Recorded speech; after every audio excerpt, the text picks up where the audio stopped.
दोस्तों yes bank की बात करें तो स्टॉक में कल कुछ गिरावट देखने को मिली। अब आप देख सकते हो कि स्टॉक सीमित दायरे में ही ट्रेड कर रहा है और एक बड़े ट्रिगर का इंतजार हो रहा है। इस समय बाजार में गिरावट का माहौल है। कोई फ्रेश ट्रिगर मिलेगा तो स्टॉक आगे की तरफ बढ़ता हुआ दिखाई दे सकता है। यहाँ पे कुछ बड़ी अपडेट है। लेटेस्ट आंकड़े जनवरी महीने के निकल कर आए उसको भी देखेंगे। साथ में यहाँ पे हम जियो फाइनेंशियल सर्विस को डिस्कस करेंगे। यहाँ पर भी कुछ बड़ी अपडेट है जिसको जानेंगे। जियो फाइनेंशियल भी स्टॉक इस समय दबाव की स्थिति में है, लेकिन आने वाले समय में विज़न काफ़ी बड़ा है, कुछ बड़ा धमाका हो सकता है।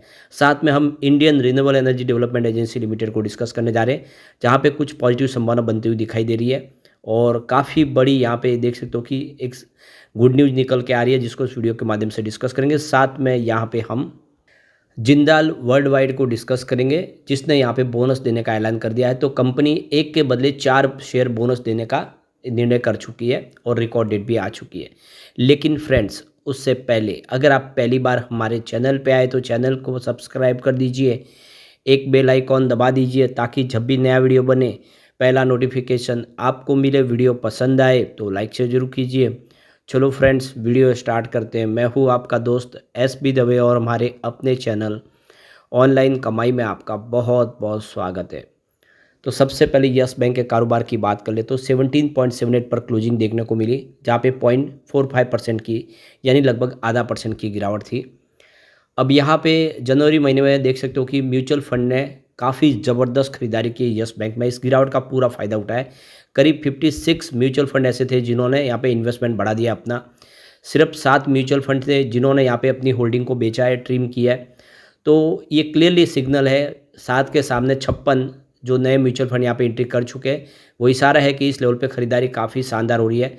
वो कौन से म्यूचुअल फंड है एक बार उसको भी देख लेते हैं। तो यहाँ पे सबसे पहले कोटक इक्विटी ऑर्बिटेज डायरेक्ट, जिन्होंने 153.79 करोड़ का निवेश किया है। 3% की होल्डिंग मंथ ऑन बेसिस पे इनकी कम हुई है। इन्वेस्को इंडिया ऑर्बिटेज डायरेक्ट 92.20 करोड़ का इन्वेस्टमेंट किया है। 46.23% की होल्डिंग उनकी मंथ ऑन मंथ बेसिस पे बढ़ चुकी है।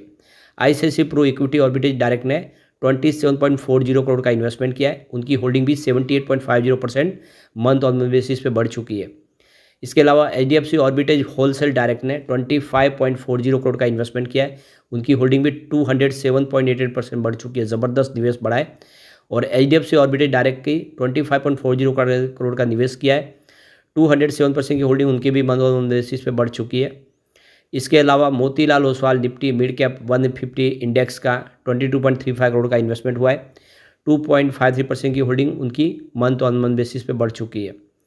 इसके अलावा Nippon India ETF Nifty mid cap 150 का यहाँ पे 21.80 करोड़ का इन्वेस्टमेंट हुआ है और 7.31% की होल्डिंग उनकी भी मंथ ऑन मंथ बेसिस पे यहाँ पे बढ़ चुकी है। इसके अलावा Nippon India Nifty mid cap 150 index का यहाँ पे देख सकते हो कि 18.37 करोड़ का इन्वेस्टमेंट हुआ है और 1.99% की होल्डिंग उनकी मंथ ऑन मंथ बेसिस पे बढ़ी हुई है। इसके अलावा एडलवाइज ऑर्बिटेज डायरेक्ट ने 17.35 करोड़ का इन्वेस्टमेंट किया है। 31.44% की होल्डिंग उनकी मंथ ऑन मंथ बेसिस पे बढ़ चुकी है। इसके अलावा डीएसपी ऑर्बिटेज डायरेक्ट ने 11.20 करोड़ का इन्वेस्टमेंट किया है। उनकी होल्डिंग भी 18.52% मंथ ऑन मंथ बेसिस पे बढ़ चुकी है। तो जितने भी म्यूचुअल फंड है उसमें आप देखें तो सिर्फ कोटक ने अपनी होल्डिंग ट्रिम किया, बाकी सब ने यहाँ पे ज़बरदस्त निवेश बढ़ाया है। ये एक शुभ संकेत है जो इशारा कर रहा है कि आने वाले समय में यस बैंक कमाल कर सकता है। यहाँ पे एक बार इसके फंडामेंटल भी देख लेते हैं। मार्केट कैप 55,809 करोड़ के आसपास है। नंबर ऑफ शेयर 3,135 करोड़ है और इसका पीबी 1.19 का है। नेट इंटरेस्ट इनकम इसकी 8,094.62 करोड़ है और सी ए आर इसका 15.4% है। आरओसी इसका 6.18% है और सी ए देखें तो 30.90% है। इसका पी रेशियो 26.33 का है और इसकी फेस वैल्यू 2 रुपीज़ है। बुक वैल्यू अगर देखें तो 14.97 है, यानी लगभग 15 रुपये की तो बुक वैल्यू, स्टॉक 17 रुपये के आसपास है। कॉस्ट ऑफ इनकम 74.36 है। ईपीएस इसका 0.68 रुपीज़ का है और आरओ इसका 3.09% है और प्रॉफिट ग्रोथ यहाँ पे 74.39% है। रिजल्ट काफ़ी अच्छे आ रहे हैं। लगातार कंपनी हर क्वार्टर में अच्छे बेहतर रिजल्ट दे रही है। अब चलते हैं जियो फाइनेंशियल सर्विस की तरफ।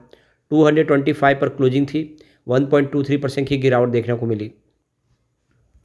वैसे आप देख सकते हो कि स्टॉक में काफ़ी बेहतर प्रदर्शन किया। मंगलवार को स्टॉक इंट्राडे में 231 तक भी गया और फिर ऊपर के लेवल से यहाँ पे स्टॉक स्लिप हो गया, 1% के आसपास की गिरावट आई।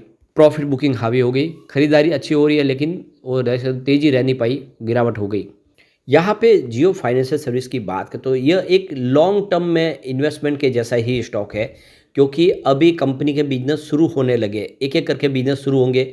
यहाँ पे एसेट मैनेजमेंट कंपनी का बिजनेस इनका शुरू हो रहा है और भी बहुत सारे बिजनेस हो रहे हैं। तो यहाँ पे यही लेके क्रांति बैठनी जो वेल्थ मिल सिक्योरिटीज़ के हैं, उनका कहना है कि स्टॉक को आप लॉन्ग टर्म के लिए होल्ड करें और आने वाले समय जब बिजनेस शुरू होंगे तो ये स्टॉक बेहतर करेगा। ये अभी इस समय करंट लेवल पे अगर आप इसको शॉर्ट में पैसे कमाना चाहते हो, ये स्टॉक उसके हिसाब का नहीं है, ये लॉन्ग टर्म के लिए है, क्योंकि जब सारे बिजनेस शुरू होंगे तब ये स्टॉक बेहतर करता हुआ दिखाई देगा और जियो फाइनेंशियल आने वाले समय धमाका कर सकता है। फिलहाल इसकी एक बड़ी प्रॉब्लम और भी है कि यहाँ पे इसका जो पी रेशियो दूसरी पेयर कंपनियों की तुलना में काफ़ी हाई है। बजाज फाइनेंस जिसका पी रेशियो 32.69 है, जबकि जियो फाइनेंशियल सर्विस का 271 का पी रेशियो है। बजाज होल्डिंग एंड इन्वेस्टमेंट का 53.86 का पी रेशियो है। चोलामंडलम इन्वेस्टमेंट का 28.40 का पी रेशियो है। श्रीराम फाइनेंस 11.29 का पी रेशियो है और मुथूट फाइनेंस का 18.46 का पी रेशियो है। एसबीआई कार्ड एंड पेमेंट का 39.12% का पी रेशियो। तो ये आप देख सकते हो क्लियरली कि इसका पी रेशियो हाई है, पर कोई फर्क नहीं पड़ता, जब बिजनेस शुरू होगा तो ये स्टॉक भी कमाल करेगा। अब चलते हम इरडा की तरफ, तो 173 पर क्लोजिंग थी, 0.63% की तेज़ी देखने को मिली। वैसे स्टॉक दिन में काफ़ी अच्छा दौड़ा, लेकिन उसके अंत में बाद में क्लोजिंग जो है थोड़ी सी नॉर्मल पॉजिटिव क्लोजिंग के साथ में हुई है। तो यहाँ पे कंपनी QIP के माध्यम से 5,000 करोड़ का फंड जुटाने जा रही है और इसकी मंजूरी मिल चुकी है। तो देख सकते हो कि गवर्नमेंट जो सरकारी कंपनी इरडा को योग्य संस्थागत खरीदारों को इक्विटी शेयर जारी करके 5,000 करोड़ के फंड जुटाने के लिए शेयरधारकों की मंजूरी मिल चुकी है।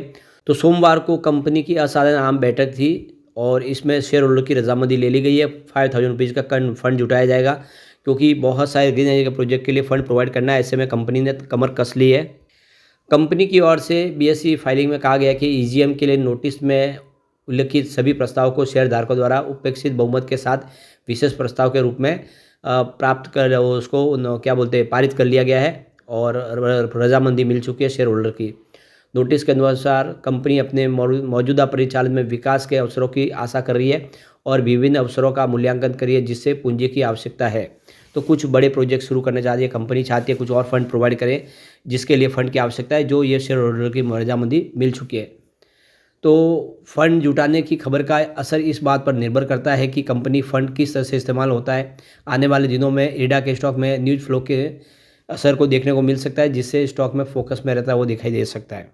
अब चलते हैं हम जिंदाल वर्ल्ड वाइड लिमिटेड की तरफ। 370 पर क्लोजिंग थी, 0.32% की तेज़ी देखने को मिली। यहाँ पे कंपनी अब एक शेयर के बदले 4 शेयर बोनस देने जा रही है, यानी अगर आपके पास एक शेयर तो उसके बदले 5 शेयर हो जाएंगे और 28 फरवरी इसकी रिकॉर्ड डेट है। तो रिकॉर्ड डेट आ चुकी है, तो देख सकते हो पहली बार कंपनी अपने निवेशकों को बोनस शेयर देने जा रही है। पिछले 3 महीनों में स्टॉक ने 13.24% का पॉजिटिव रिटर्न दिया है और लंबे समय के प्रदर्शन की बात करें पिछले 5 सालों में 494% का ज़बरदस्त रिटर्न दिया स्टॉक ने। इस दौरान सेंसेक्स में 82.93% की ही तेज़ी देखने को मिली है। तो जिंदाल वर्ल्ड वाइड ने काफ़ी बेहतर प्रदर्शन किया है और अब 4:1 के रेशो में बोनस शेयर देने जा रही है कंपनी। तो काफ़ी शानदार मौका है, मौके का फ़ायदा उठाया जा सकता है। लेकिन फ्रेंड्स, कोई भी इन्वेस्टमेंट करने से पहले अपने फाइनेंशियल एडवाइज़र से एडवाइस ले लें या अपना खुद का रिसर्च करें, क्योंकि मैंने वीडियो आपके एजुकेशनल पर्पज़ के लिए ही बनाया। वीडियो पसंद आए तो लाइक से ज़रूर कीजिए और चैनल को सब्सक्राइब कर दीजिए। Thank you friends.